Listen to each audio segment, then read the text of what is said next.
Dear students, in last lecture we discussed about the atomic models. First we started with Thomson model, then Rutherford model, and then Bohr model. And with the idea of atomic model, now we have some idea about the structure of atom. And what is that structure? So we know that inside the atom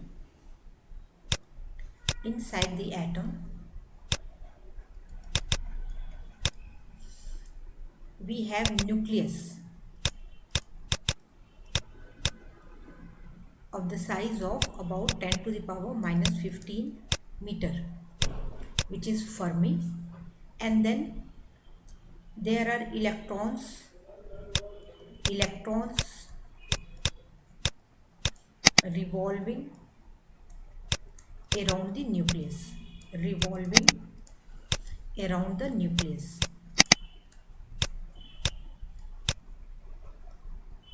around the nucleus in fixed stationary orbits, in fixed stationary orbits.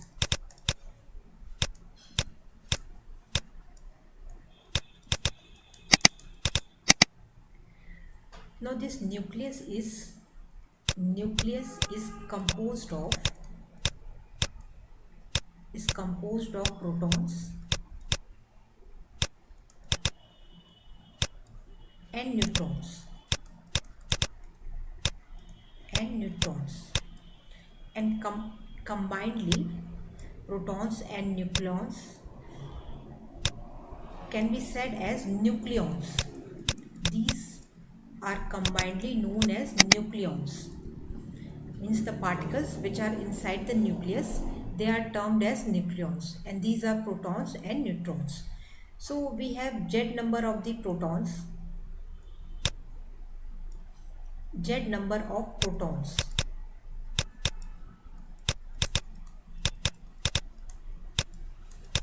where Z is the atomic number. Z is the atomic number. And inside a neutral atom, number of electron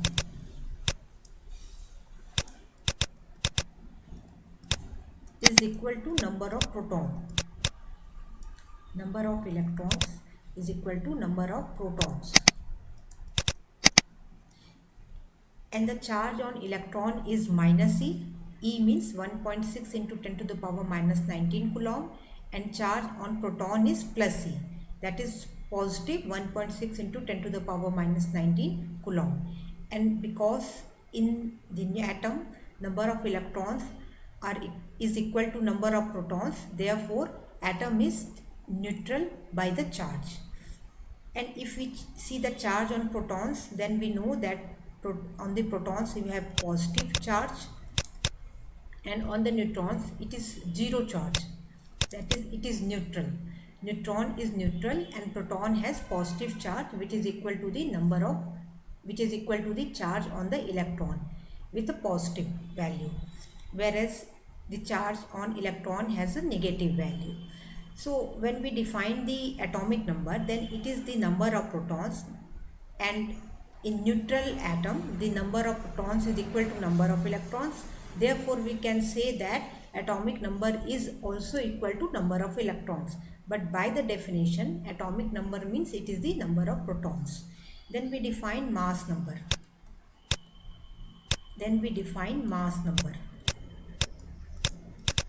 Capital A. And mass number means it is the number of protons plus number of neutrons.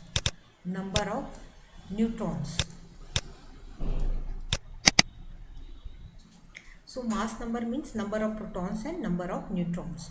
So this is the idea, basic idea about the nucleus, which we have already.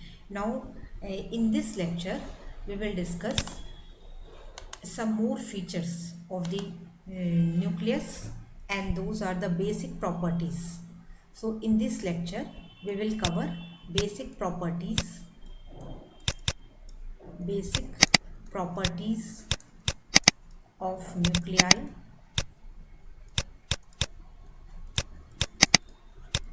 In basic properties, we will discuss mass, charge, shape, size, and density of the nuclei. And then in next topic, the discussion will be made on the binding energy of nucleus. We will also cover mass defect and packing fraction.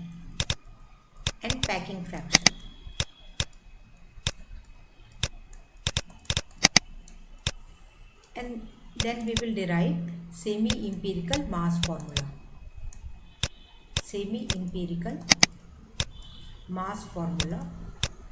For binding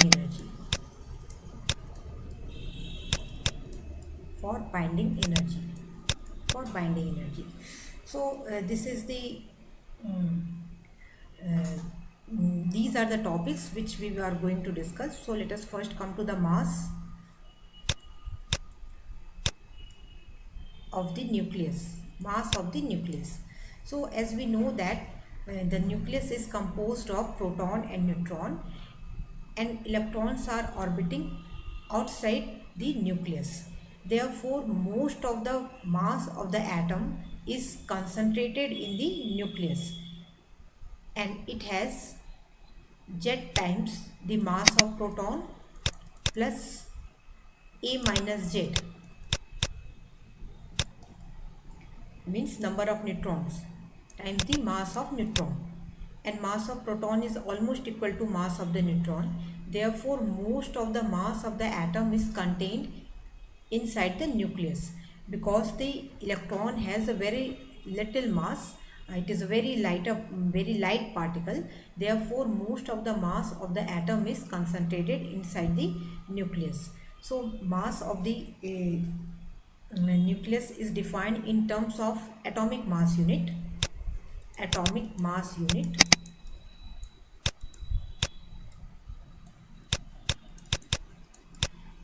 In short, it is AMU, and 1 AMU is equal to 1 by 12 of the mass of one atom of C12 atom, carbon 12 atom. And let us check this Avogadro number, which is written as N naught.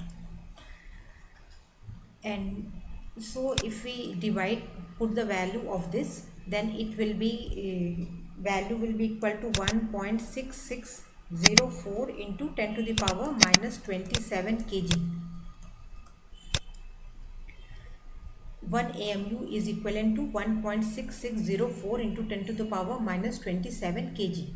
And if it is multiplied by C square in terms of the energy, it will be 931.5 million electron volt. In terms of the energy, 1 AMU is equal to 931.5 MeV. So the mass of the nucleus is expressed in terms of the atomic mass unit, where one atomic mass unit is equivalent to 931.5 million electron volt, and it is done by the mass spectroscopy. Mass is calculated by mass spectroscopy. Now come to the another property, which is the charge.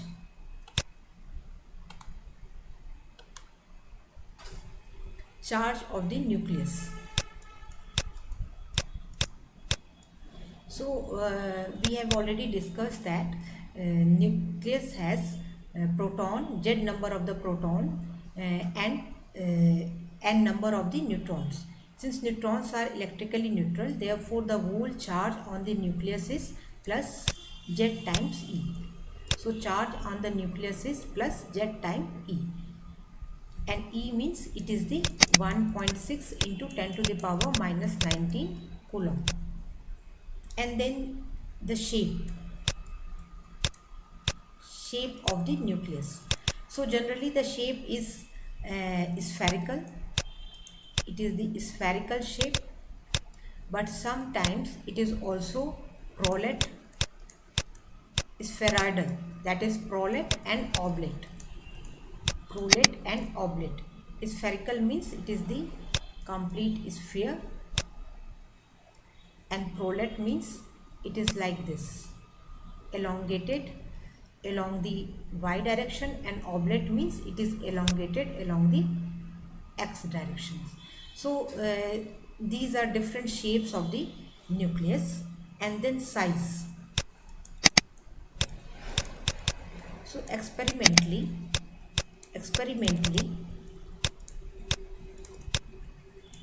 it was found that the volume of nucleus is proportional to the mass number. Volume of nucleus is proportional to mass number, and volume of nucleus will be 4 pi by 3 into r cube. If we take spherical shape of the nucleus, then the volume of nucleus is 4 pi by 3 r cube, which is proportional to mass number A. So this if we change this proportionality into the equality, then this r is written as r is equal to r naught into a to the power 1 by 3. So this is the relation where r naught is some constant. R naught is some constant, and the value of R naught is 1.2 to 1.4 into 10 to the power minus 15 meter. So 10 to the power minus 15 meter means 1 Fermi. So this is the order of the R naught, and that will be the order of the R is also of the order of Fermi. So the size of the nucleus is about the size is equivalent to the size of Fermi, that is 10 to the power minus 15 meter, and it follows the relation R is equal to R naught a to the power 1 by 3, where A is mass number. So this is about the size and shape of the nucleus. Now come to the density. Put the heading density of the nucleus. Put the heading density of nucleus. So we will see that the density is universal, that is constant. The density of all the nuclei are constant. So let us calculate that density. Density is equal to mass of nucleus and divided by the volume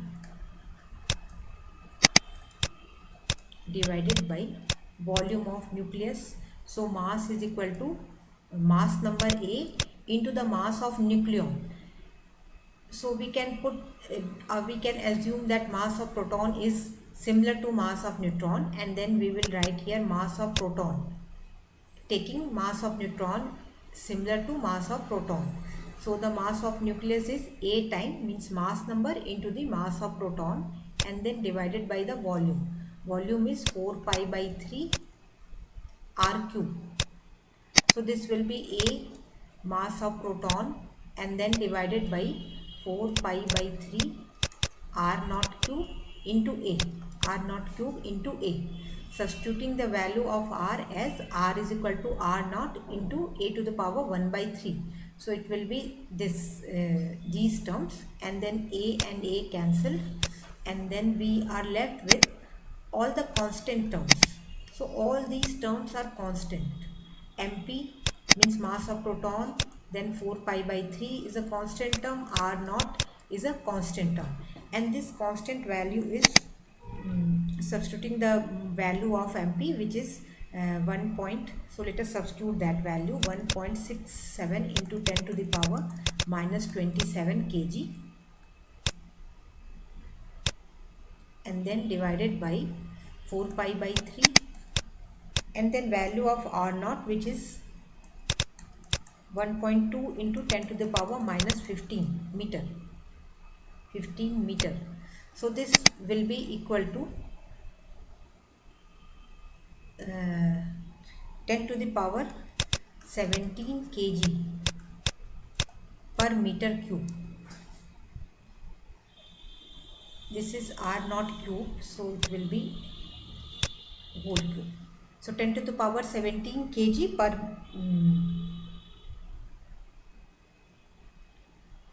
kg per meter cube, and if we write in terms of the nucleon, then it will be 10 to the power 44 nucleons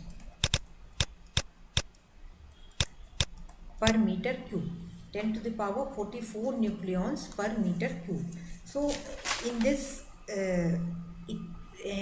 expression of the density, it doesn't depend on the Z or the mass number, and therefore we see that this is a universal constant. So either it is a small nucleus or it is a heavy nucleus, all the nucleus have the similar density, which is 10 to the power 17 kg per meter cube or 10 to the power 44 nucleons per meter cube. So now come to the next topic, which is the nature of the nuclear force. So put the heading, nature of nuclear force. Nature of nuclear force.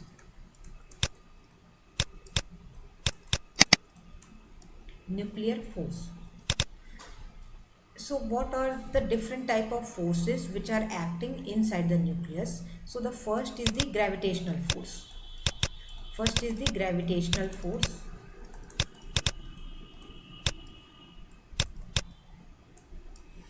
Between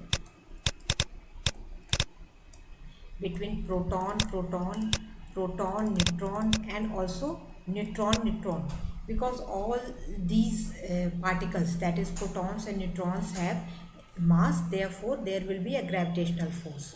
So gravitational force between two protons, separated by a distance of 10 to the power minus 15 meter. So if we apply the formula, then force is equal to, gravitational force will be equal to G m1 m2 upon r square, and by that we will have the value as 1.8 into 10 to the power minus 34 Newton. 1.8 into 10 to the power minus 34 Newton. This is the gravitational force acting between the two protons which are separated by 1 Fermi distance. And similarly, we can calculate the Coulomb force, Coulomb repulsive force, Coulomb repulsive force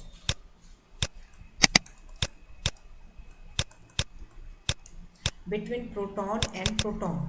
Again, they are separated by 10 to the power minus 15 meter.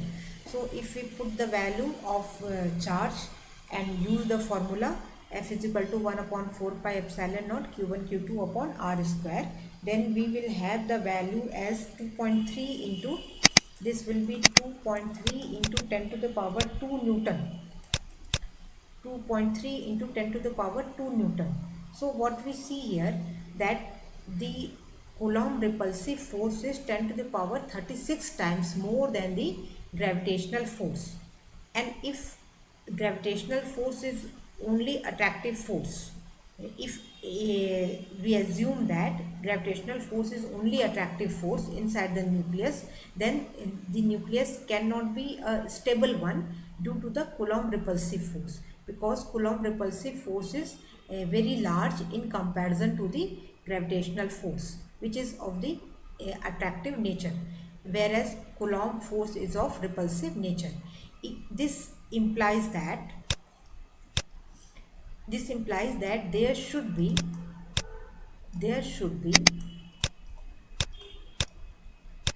some other force, some other strong force which is of attractive nature, means inside the nucleus there should be some other strong attractive force, and that force is termed as the nuclear force.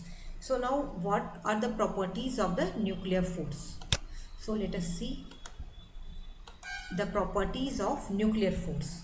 So put the heading features of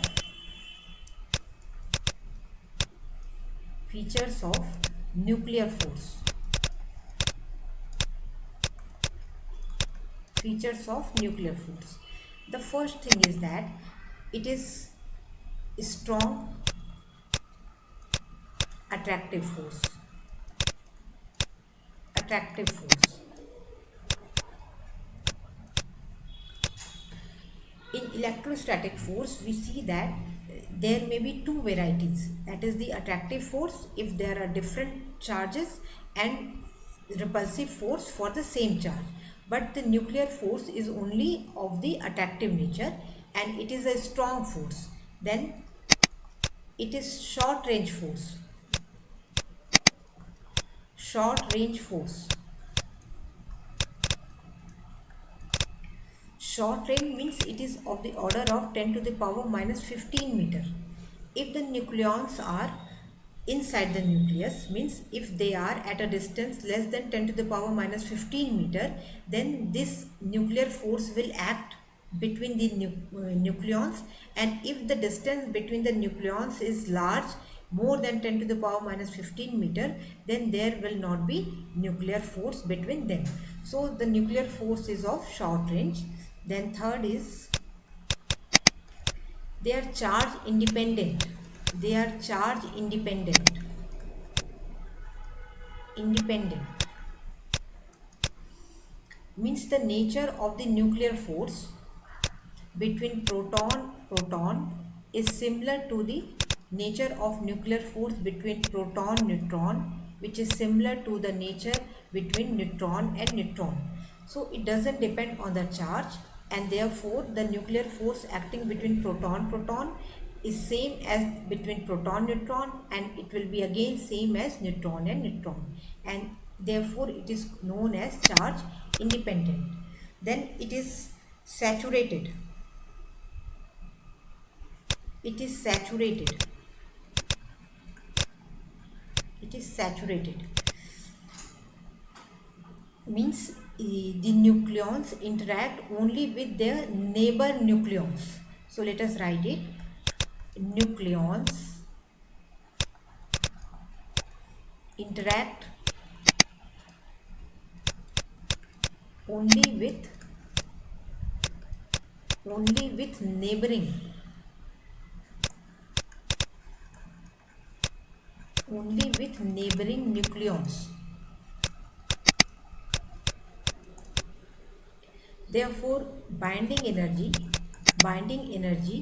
is proportional to the mass number. Binding energy is proportional to the mass number.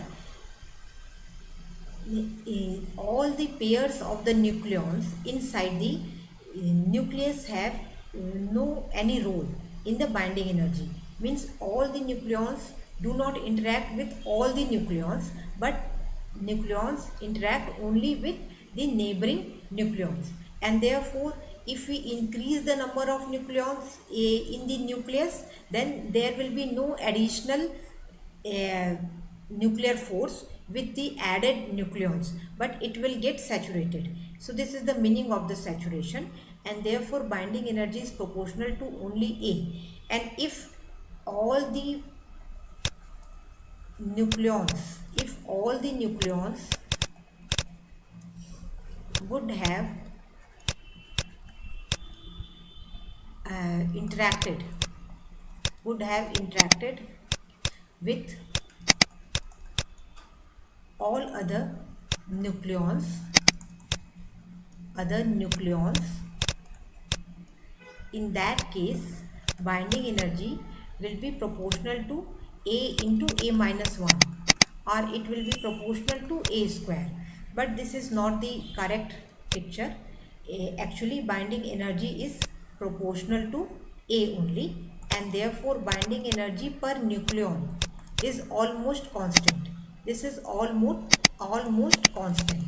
So this is the experimental uh, mm, finding, that binding energy per nucleon is almost constant, and therefore we can say that the nature of nuclear force is of saturation, means they will get saturate. So these are all about the properties of the nucleus, nuclear force, and also this nuclear force is non-electrical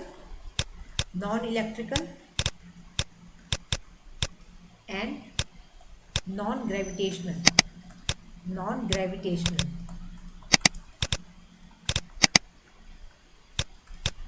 Although inside the nucleus there will be a Coulomb repulsive force between the proton, there will be attractive force, gravitational attractive force between proton, neutron, and neutron.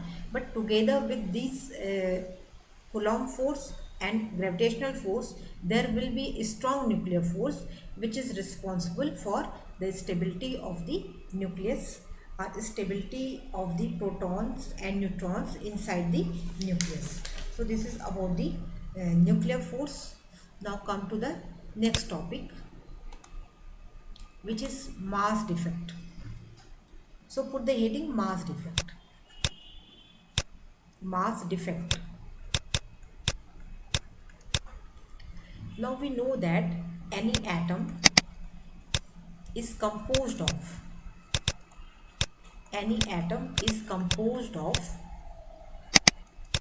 Z number of the electrons plus Z number of the protons, and then A minus Z number of the neutrons.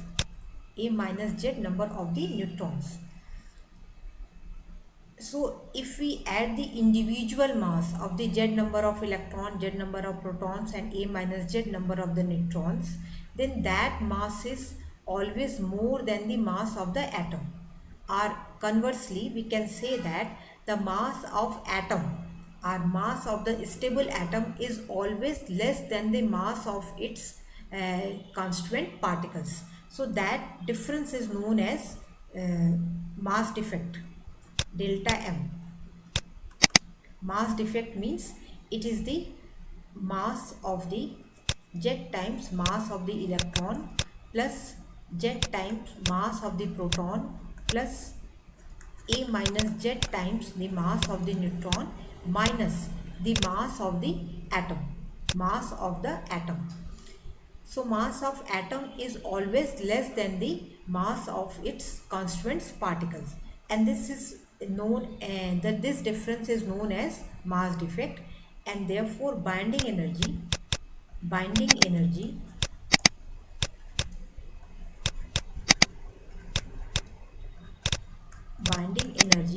is defined as mass defect and C square, a mass energy equivalence relation. Delta mc square is known as the binding energy. So larger be the difference between the mass, or larger be the mass defect, more will be the binding energy. Now again we can write it as in terms of the packing fraction. So binding energy is equal to the same equation as I have written here. It is the Z time mass of electron plus Z time mass of proton plus A minus Z time mass of neutron minus mass of the atom, and this whole multiplied by C square. Now let us define binding energy per nucleon. Be by A, or simply B by A, binding energy per nucleon. So this will be Z times mass of electron plus mass of proton. So combinedly this can be written as Z time mass of the hydrogen atom, plus n divided by A. So it is Z by A plus A minus Z by A. So it will be 1 minus Z by A into mass of the neutron, and then Ma by A. Now let us do some manipulation and add here plus 1 minus 1 and then c square, plus 1 minus 1 and then c square. So this will be Z by A times mass of the hydrogen atom plus 1 minus Z by A into mass of the neutron. And then we define here a packing fraction. Packing fraction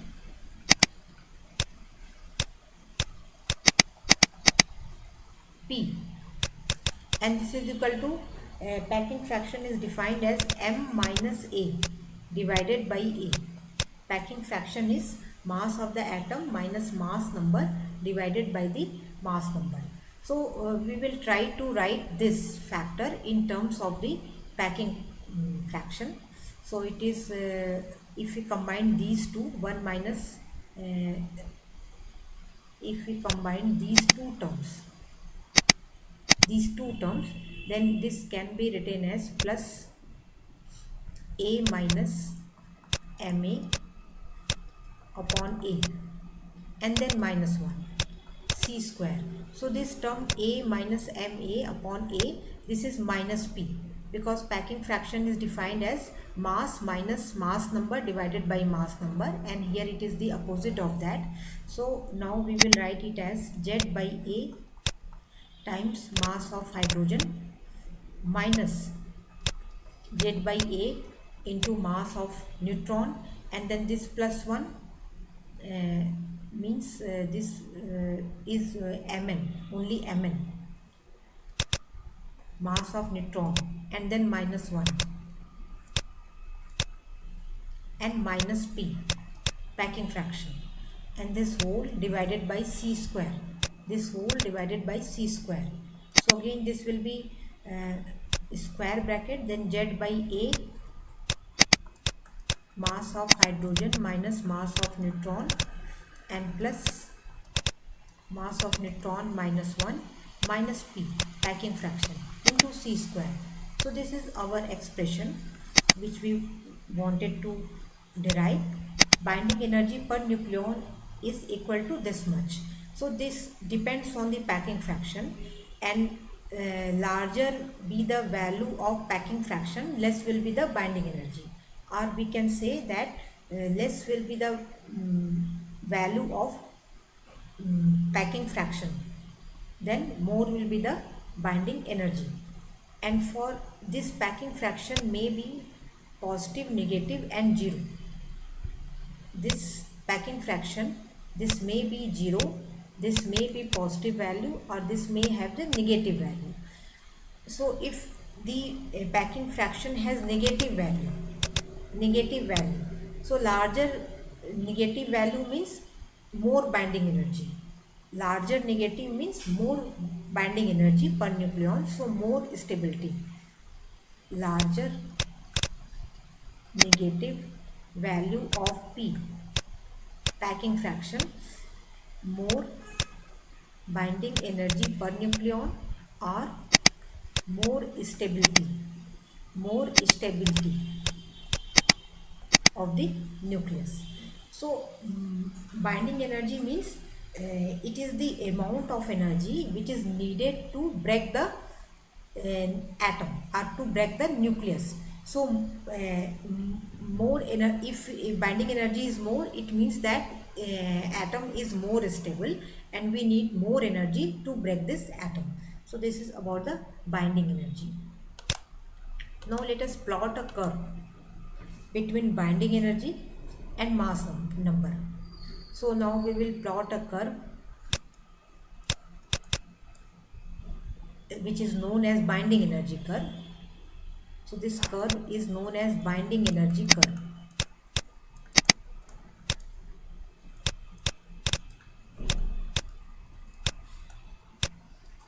And this is between binding energy per nucleon versus mass number A.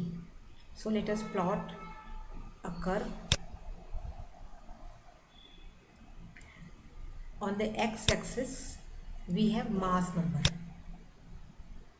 on the x-axis we have mass number.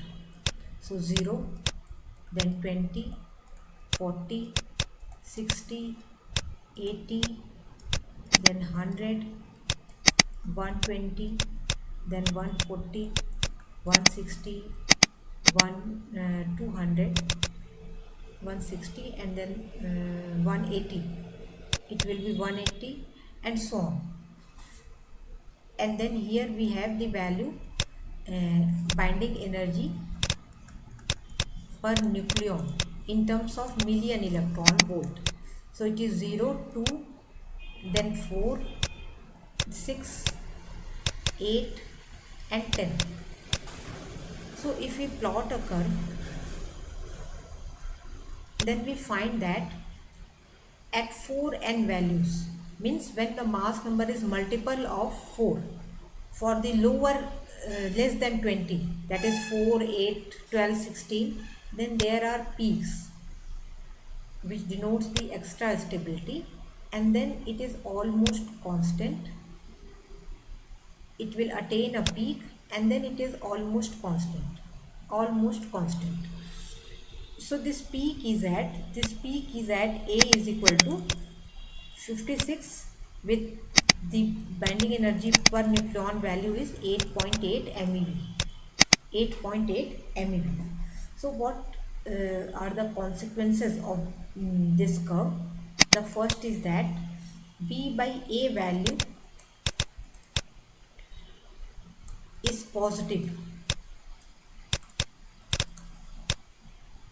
implying that all nuclei are stable. All nuclei are stable. Then second, at 4n, more stability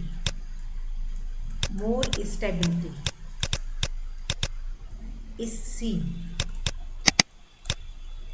So 4n means 4 number is actually mass number of alpha particle or alpha helium nucleus, which is 2He4. So in the helium nucleus there are 2 protons and also there are 2 neutrons, so with opposite spin. So this type of structure is very stable. 2 protons with opposite spin and 2 neutrons with opposite spins. So this structure is very stable structure. Therefore all the structures which are derived from the same type of structure, that is 4n, so these are extra stable in comparison to their neighbor nuclei, and therefore we see the peaks at 4n values. Then at A is equal to 56,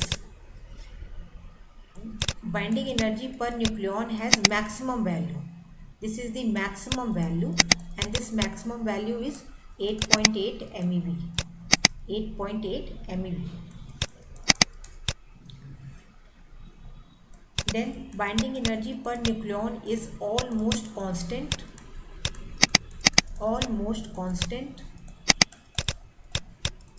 for A greater than 20.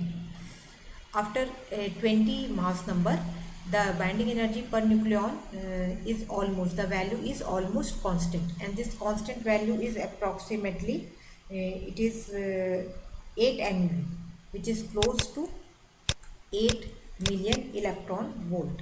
So this is the average value, which is 8 million electron volt, and at A is equal to 238.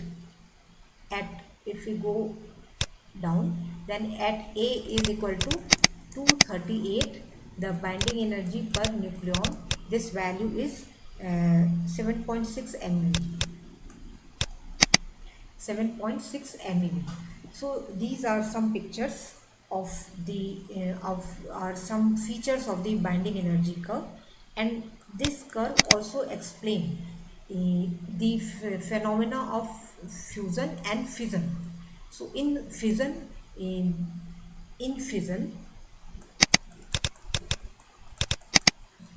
a larger nuclei breaks into 2 smaller nuclei. So we can see that if any nucleus which is in this region, which is heavier, then its stability is less. But if it breaks into two parts uh, with less mass number, then the individual parts will have more stability in comparison to the heavier nucleus, and this is the reason for the fission phenomena. And similarly, this can also explain the fusion phenomena. This can explain the fusion phenomena. In fusion phenomena, two small nuclei adds to give a bigger nucleus. So the smaller nucleus have less stability, but the bigger has more stability. Therefore, they will prefer to fuse together to give more stability to the nucleus. So in the fusion phenomena, the two smaller nuclei fuse to give a bigger nucleus, whereas in the fission phenomena a big nucleus breaks into two smaller parts to give more stability to the individual nuclei. So these are some features of the binding energy curve. Now come to another topic,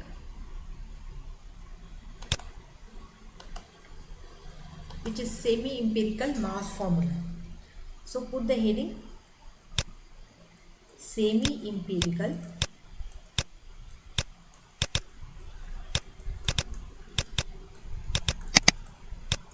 mass formula.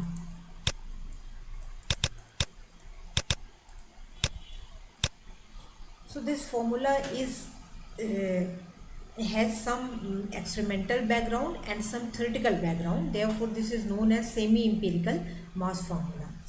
So here we will see many terms, those terms which affect the binding energy.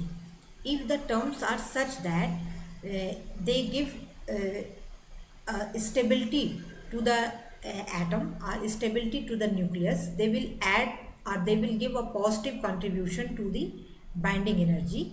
And if they have opposite nature, means if they will reduce the stability of the nucleus, it means they will give the negative contribution to the binding energy.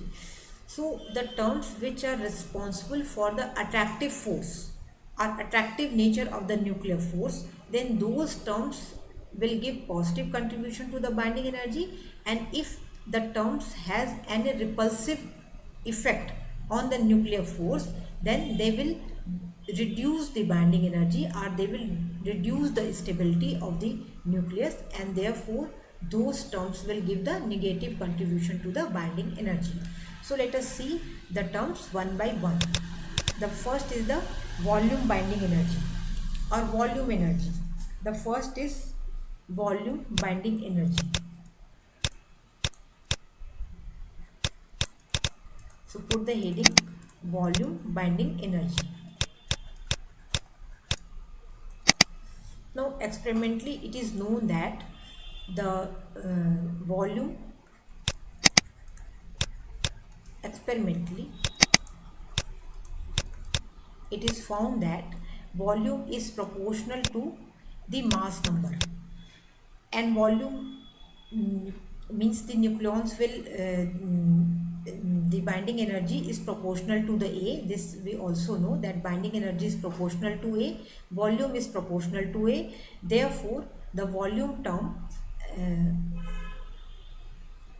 is proportional to A, or we already know that A is proportional to R cube is proportional to A. Therefore this term is this term has the name volume binding energy, or let us write it in a different manner. The experimentally we can say that experimentally binding energy is proportional to A, and because A is proportional to R cube, A is proportional to R cube, and then this R cube is proportional to R cube is actually it is the volume. R cube represents the volume. Therefore this binding energy is proportional to the volume. binding energy is proportional to the volume. So this term is termed as, the name of this term is volume binding energy, and it is written as, volume binding energy is written as,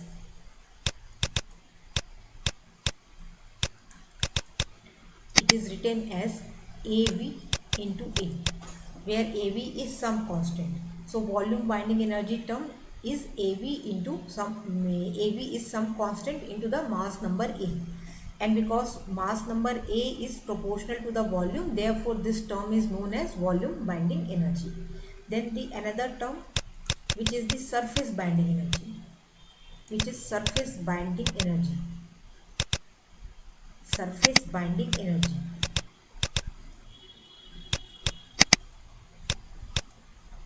Surface binding energy. So a nucleus is similar to a drop of liquid. Nucleus is similar to a drop of liquid. A drop of liquid. So it has also the effect of surface tension. It has also the effect of surface tension. Means the nucleons which are at the surface, they will not feel the nuclear force in the neighboring outside the surface as in the drop of a liquid, and it will reduce the stability, or it will reduce the binding energy. Means the nucleons, suppose this is the nucleus, and the nucleons which are inside the bulk. So these nucleons are attracted, or they will feel the strong nuclear force with all the other nucleons which are at the neighborhood. But the nucleons which are at the surface, they will be attracted only inside this, but not outside, because outside there is no nucleons present to give the nuclear force stability. And therefore, so in this case, because of this surface phenomena, the binding energy is reduced, and this term is known as surface binding energy.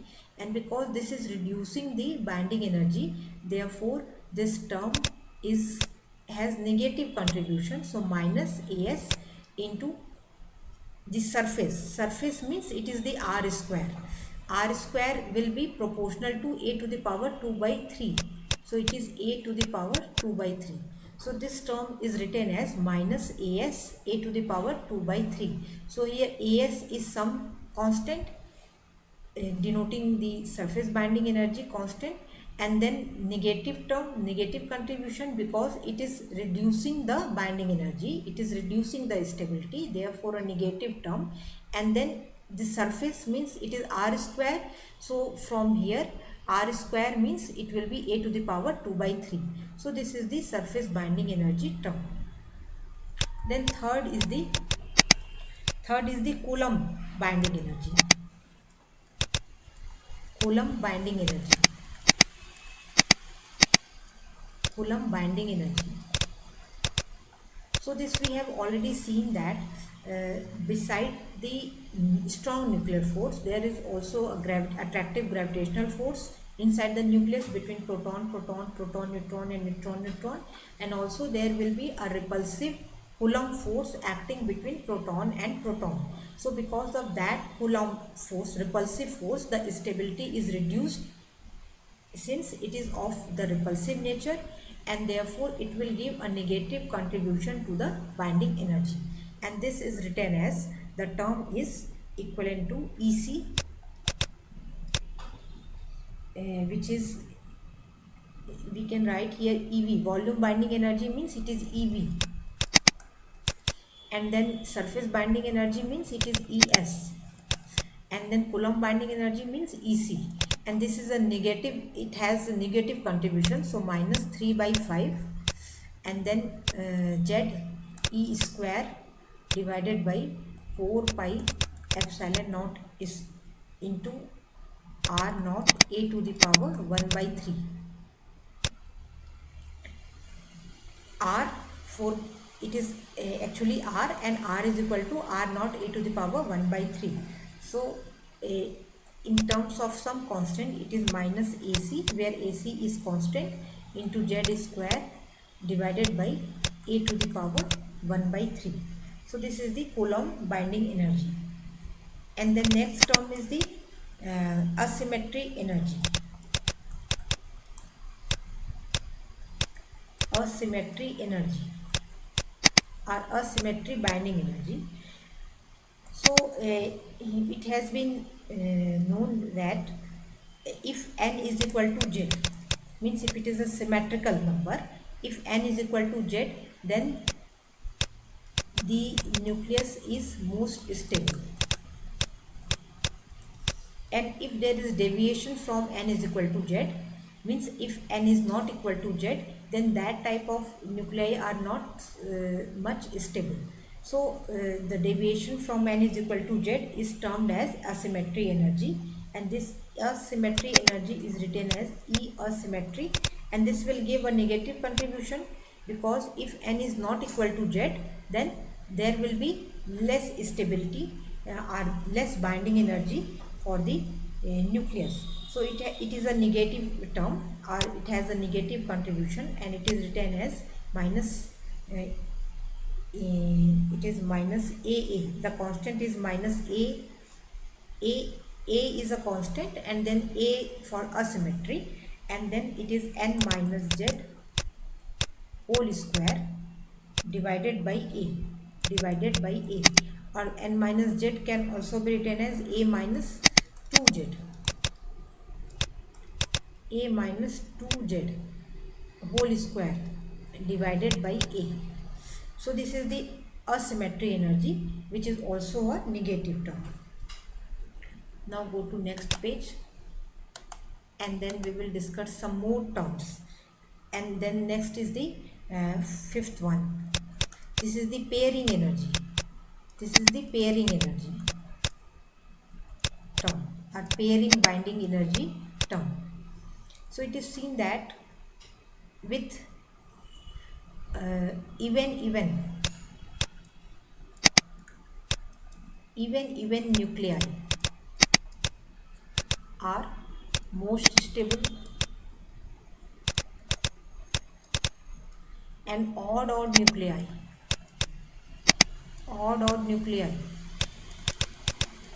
are least stable,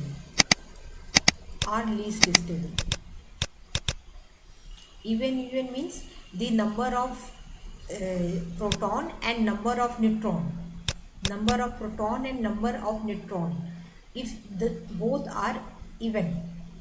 And odd means the number of protons is odd and number of neutrons is also odd, then that is the odd nuclei, and such nuclei are least stable. So on this basis, it is defined as the pairing energy EP is equal to plus minus AP, which is the sum constant, and divided by A to the power 3 by 4. So here we have different values. It may be 0 also, 0 or plus minus AP upon A to the power 3 by 4. So when it will be plus, if it is plus AP upon A to the power 3 by 4, it means that A is even. A is even with Z even and N even. And it is 0 if A is even, let us write it as A is odd. A is odd. A is odd means Z even and N odd, or Z odd and N even. Then this will be 0, and it will be minus if A is again even but Z is odd and also N is odd. So Z odd and odd may give A even, but then it will be it will maximum reduce the stability, and if both are even then it will maximum increase the stability, and if A is odd with either Z or either N even or vice versa, odd means one is even and another is odd, then this will give a zero contribution or zero effect to the binding energy. Then the one more term which is the magicity energy. One more term which is the magicity energy. Magicity energy. So at certain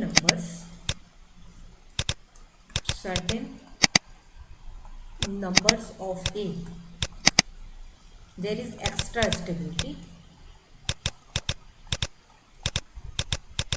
and these numbers are 2, 8, 20, 28, and then 50, 82, 126. So these are some numbers. If the number of proton or number of neutron is equal to any magic number, then that nucleus is more stable in comparison to the other nucleus. So these numbers are known as the magic numbers, and this term is written as EM, magicity binding energy is equal to AM into A. So this has positive contribution AM into A. So now the binding energy is sum of all such terms, all such 6 terms. So in a combined manner we can write the formula again, that is the mass of the atom. We can write the mass of the atom as, or let us first write the binding energy. First write the binding energy. So binding energy is equal to, now AVA, volume binding energy, minus AS into A to the power 2 by 3, and then minus AC into Z square A to the power 1 by 3 Coulomb energy, and then asymmetry, so minus AA into A minus 2Z whole square divided by A, then plus minus the pairing energy AP divided by A to the power 3 by 4 plus magicity energy which is AM into A. So this is some terms have positive contribution and some terms have negative contribution. So this we have already explained, that the terms which will increase the binding energy or which will increase the stability of the nucleus, they will give the positive contribution, and the terms which will decrease the stability or which will reduce the binding energy, they will have the negative contribution. So using this binding energy we can write the mass of any atom. So mass of any atom is equal to Z times the mass of hydrogen, mass of proton plus mass of electron, plus A minus Z times the mass of neutron, and then minus binding energy.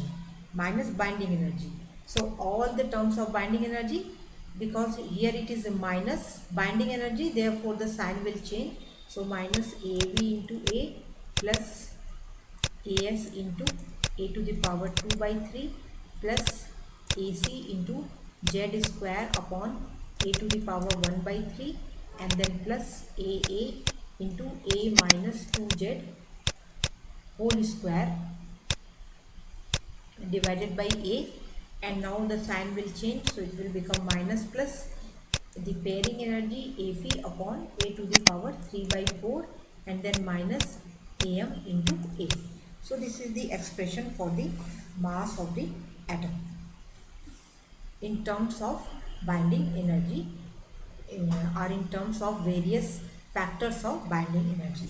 So this is all which we wanted to discuss in this lecture, and let me check if any topic is left in this lecture, then I will also deal with that topic, and I think that we have completed all the topics which I have written earlier in my list, that what we have to cover in this lecture. So let us stop here, and then in next lecture we will go further and discuss some more topics. So let us stop.